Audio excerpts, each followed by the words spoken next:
ఎన్నికల సమయంలో రాజమౌళి గారు నాకు ఓటేయండి జగన్ ఓటేయండి పదే తిరుగుతా ఉన్నారు వీధులు పడి.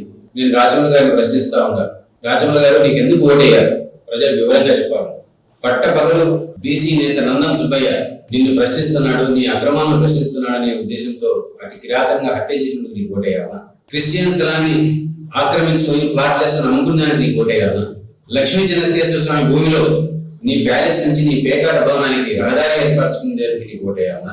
వాజ్పేయి నగర్ లో దళితులు వందలాది మంది దళితులను కనీసం వాళ్ళకు ఆల్టర్నేటివ్ గృహవసతి కల్పించకుండా, ఏమాత్రం మానవత కనబరచకుండా ఖాళీ చేయించి పడగొట్టించి వాళ్ళని ఖాళీ చేయించి నీ ఓటు నా వెంటకుతో సమానాన్ని వాటిని అవహేళన చేసిన దానికి నీకు ఓటేయాలన్నా?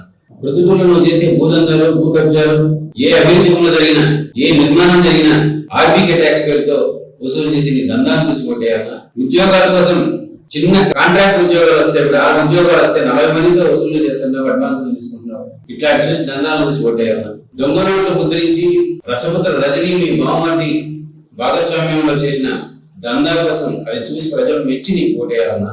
ప్రజలందరూ వనరైనట్టి శాశ్వత ప్రజలకి ప్రజలందరికీ వనరైనట్టి ఇసుకను దోపిడీ చేసినందుకు నీకు ఓటేయాలన్నా? నీకు తెలుసు కదా, ఇసుక భవిష్యత్ తరాలకు నీటి వసతి కావాలంటే కనీసం ఇసుక ఉండడం అవసరమని. ఆ జ్ఞానం కూడా కలిగకుండా మొత్తం ఇసుకనంతా ఖాళీ చేయడానికి ప్రయత్నం చేస్తారు, కబ్జా చేసిన దానికి ప్రయత్నం ఓటేయాలన్నా? సిరిపురిగా పేరు కాంచిన దమ్ము బతుకులు నీ ఏలుగొడిలో మట్కా గుట్కా బెట్టింగ్ల రాజధానిగా ఏర్పడి దానికి సంతోషించి ప్రజలు నీకు ఓటేయాలన్నా? బీఆర్కే ట్యాక్స్ పేరుతో కబ్జాలు ట్యాక్సులు వసూలు చేస్తున్న దానికి ఓటేయాలన్నా? 2 సెంట్ల స్థలం ఇస్తామని చెప్పి అంతకుముందు తెలుగుదేశం ప్రభుత్వం 1 సెంటు స్థలంలో ఇల్లు కట్టిస్తా అంటే టిక్కు ఇల్లు కట్టిస్తా అంటే అది కాదు, చేరద్దు మీరు అని చెప్పి మేము 2 సెంట్ల స్థలంలో ఇల్లు కట్టించి ఒక చేత్తో పట్టా ఒక చేత్తో తాళం చెవి ఇస్తా అని చెప్పి మాట ఇచ్చి అబాసుపాలైన నిన్ను చూసి ఓటేయాలన్నా?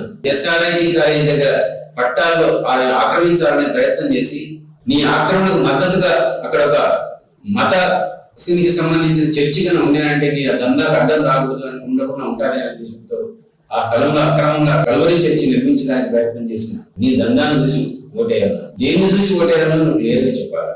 ఇవన్నీ ఎక్స్ప్లెయిన్ చేసి ఇవన్నీ నేను కరెక్ట్ అయిన పనులే, వీటన్నింటినీ కూడా ప్రజల కోసమే చేస్తున్నానని చెప్పి ఎక్స్ప్లెయిన్ చేసి ఓటడు, అప్పుడు బాగుంటుంది.